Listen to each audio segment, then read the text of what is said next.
গুলিবিদ্ধ হয়ে হাসপাতালে চিকিৎসাধীন ইনকিলাব মঞ্চের মুখপাত্র ওসমান হাদির শারীরিক অবস্থার দৃশ্যমান কোনো উন্নতি হয়নি।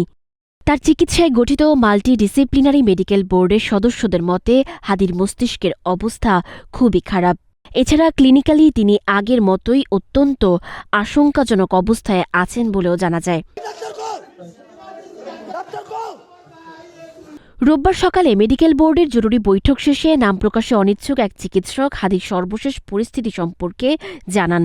মেডিকেল বোর্ডের বৈঠকের আগে সকালে হাদির রিপিট সিটি স্ক্যান করা হয়। এই স্ক্যান অনুযায়ী তার মস্তিষ্কে ব্যাপক ইডেমা বা পানি জমা এবং অক্সিজেনের ঘাটতি পাওয়া গেছে, যা ব্রেনের জন্য অত্যন্ত ঝুঁকিপূর্ণ।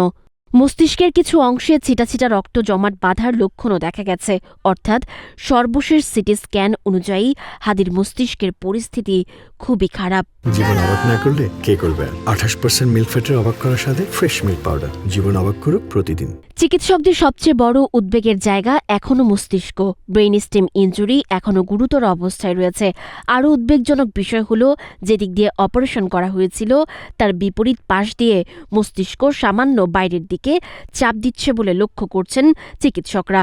এছাড়া চিকিৎসকদের ভাষ্য অনুযায়ী হাদির ফুসফুসের অবস্থা আগের মতোই রয়েছে। বর্তমানে লাইফ সাপোর্টের মাধ্যমে তার শ্বাস প্রশ্বাস চালু রাখা হয়েছে।